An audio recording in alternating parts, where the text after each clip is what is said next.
UDIMA, Universidad a Distancia de Madrid, la universidad cercana. Hola, bienvenidos. Soy Esther Pascua, profesora del grado de Historia y de Humanidades de la UDIMA. Y hoy estoy aquí como profesora que soy, vosotros lo sabéis, de la asignatura de métodos y de teorías historiográficas y de tendencias historiográficas actuales. Y efectivamente de eso vamos a hablar hoy, de esta segunda parte de la asignatura que llamamos tendencias actuales y de las cuales hemos visto la historia oral, hemos visto también la historia visual y tenemos una unidad que es de la que voy a hablar hoy, que es la historia medioambiental. ¿Por qué hago la presentación en esta clase? Porque la unidad que tenemos está escrita por un autor, Richard Grove, es un magnífico medioambientalista. Él escribió Green Imperialism, imperialismo verde, en 1995, sobre el impacto colonial medioambiental desde los siglos XVII a XIX, pero este autor nos plantea una perspectiva muy peculiar, muy personal sobre la historia medioambiental y además hace un artículo un poco farragoso en términos de cronología, tiene muchas asunciones que se supone que deberíais conocer para poder seguir el capítulo y por tanto yo voy a intentar explicarlo hoy, reordenarlo, desguazarlo, pero vamos a hacer una presentación con dos contenidos. Uno primero, que es esta introducción que va a versar sobre lo que vais a leer en la unidad didáctica, en el capítulo de Richard Grove. Yo voy a añadir una segunda parte en la que vamos a ver, ya que entramos en la historia medioambiental, vamos a ver enfoques, vamos a ver debates, vamos a ver teorías y por último vamos a ver métodos que nos ofrece la historia medioambiental a los historiadores. Así que iniciamos ya la clase sin más dilación. Vamos a empezar con esa introducción que os mencionaba, cómo se ha construido la disciplina de la historia medioambiental. ¿Qué es la historia medioambiental? La historia medioambiental es una corriente, es un desarrollo historiográfico que ha entrado con muchísima fuerza en los años 90 en las universidades, haciéndose muy buen hueco, pero que tiene importantes digamos que precedentes. Pero vamos a empezar por preguntarnos por qué nos interesamos por la historia medioambiental. Nos interesamos por la historia medioambiental, como siempre que nos interesamos por hacerle preguntas al pasado, porque son problemas, cuestiones que tenemos en el presente. Nosotros vivimos con una alta conciencia ecológica y vivimos con preguntas sobre cómo mantener el medio ambiente, cómo conservarlo, cómo sostenerlo. ¿Cómo no ser agresivos hacia el medio ambiente? Estoy segura que todos vosotros, si os pregunto 5 razones o cuestiones medioambientales que son graves hoy en día, me las podríais mencionar, posiblemente hasta 10, desde el problema de la capa de ozono, el deshielo de los polos, los problemas de la pesca de arrastre, el uso y el abuso del agua, cuestiones incluso que tienen que ver con la salud humana, como son las formas de crianza intensiva, por ejemplo, de ganadería, los pesticidas, los conservantes, los colorantes, problemas de radiación. Es decir, es una infinitud de temas que nos hace hablar de crisis medioambiental, como hablamos, por ejemplo, de crisis económica.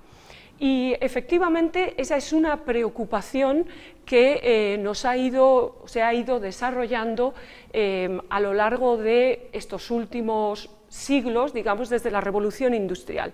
¿Qué tenemos antes? Pues antes tenemos lo contrario. Es decir, nosotros hoy concebimos que nosotros los seres humanos podemos ser una amenaza para la naturaleza, pero hasta después, hasta la Revolución Industrial, las sociedades consideraban que la naturaleza era una amenaza para ellas. No hay ninguna duda de que, por ejemplo, vemos aquí, os pongo el disgusto medieval, las sociedades antiguas no consideraban bonito ni atractivo, no sublimaban el paisaje, para nada. Eran unas sociedades que veían como focos de cultura, como focos de civilización, como focos de orden social, los centros de ocupación humana. El monasterio y su claustro, todo lo que entraba dentro de las murallas de la ciudad, el palacio y la corte, y que veía el mundo de lo salvaje, el mundo del mar, las montañas, los bosques, como unos mundos indómitos, el mundo del caos, de lo mágico, de las fuerzas profundas, de lo que era profundamente amenazador.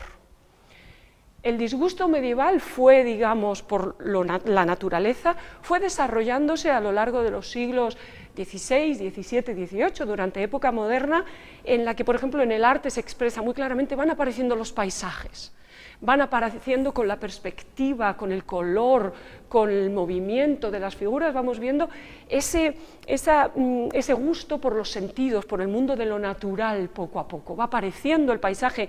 En nuestras pinturas hay un libro muy bonito que os recomiendo, de Keith Thomas, se llama Man and the Natural World, está traducido al castellano para cualquiera que quiera tener una lectura de verano, es muy bonito, que habla precisamente sobre cómo vamos acercándonos a los seres vivos, a los animales, van apareciendo en la pintura, por ejemplo, los perritos, se les va poniendo nombre, van teniendo una identificación, se les entierra.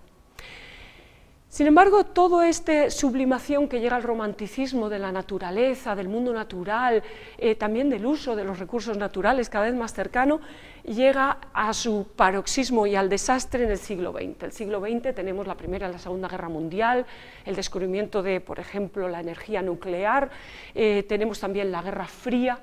En ese horror es en el que hemos sido conscientes del poder de los seres humanos, lo que llamamos el poder antrópico, de la acción antrópica para actuar sobre la naturaleza, para destruir incluso el planeta.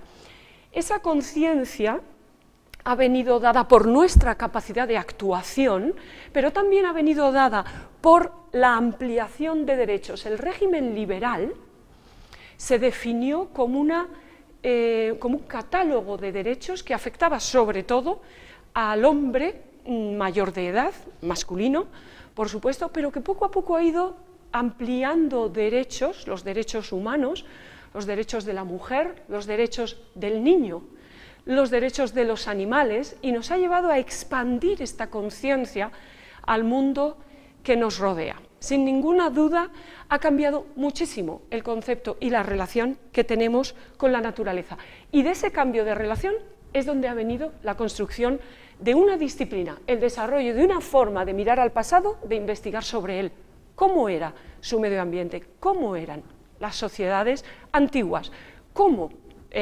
sobrevivían, cómo afectaban al medio ambiente.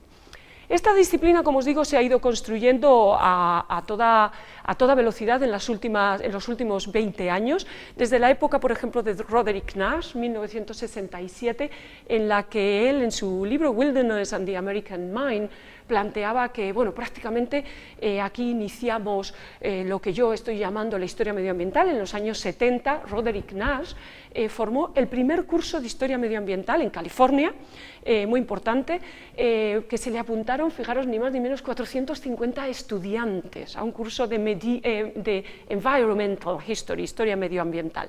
Sin embargo, Roderick Nash no fue demasiado justo en reconocer que esa nueva historia medioambiental tenía importantes precedentes, amplios precedentes en la historia, que proceden de la geografía, de la antropología, de la geología, de la ecología, de otras ciencias que venían ya preocupándose por el medio ambiente.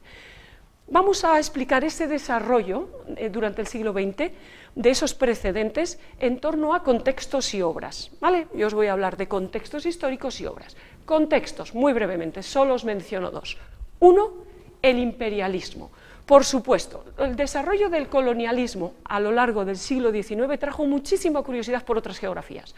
Fue muy importante para la antropología, pero también fue muy importante para el estudio de la climatología, de qué impacto tenía la metrópoli en las nuevas colonias, de por qué se había deforestado, por qué se habían introducido nuevas especies y habían tenido un desarrollo caótico, por ejemplo, en las nuevas áreas. El imperialismo llevó a ingenieros, a técnicos, a burócratas, a científicos a investigar sobre nuevos recursos naturales y a interesarse sobre todo ese mundo. Y fijaros, la Primera Guerra Mundial. La Primera Guerra Mundial igualmente dejó el mundo pequeño. La Primera Guerra Mundial inventó incluso técnicas como los vuelos aéreos para planear bombardeos, la fotografía aérea, que después se han utilizado en historia medioambiental. Qué curioso qué vueltas dan las cosas. Pero sobre todo la Primera Guerra Mundial nos dio esa conciencia que yo os hablaba antes, de la capacidad destructiva del ser humano y por tanto de cómo conservar, de cómo mantener la relación más amigable entre sociedades humanas en desarrollo, capitalistas y medio ambiente. Fijaros si en esa época hay precedentes que se fundó el Journal of Ecology, 1923. Fijaros que pronto, y cómo sí es verdad que se puede acusar en cierta medida a la historiografía norteamericana de una cierta arrogancia cuando dijo Roderick Nash, no teníamos precedentes, estábamos inventando de la nada. El Journal of Ecology, fundado por Tansley, es de 1923. Y vamos a dejar aquí por un momento la exposición para pasar a al siguiente tema en el siguiente vídeo, en el que vamos a ir hablando de qué tradiciones también alimentaron la historia medioambiental. Muchísimas gracias.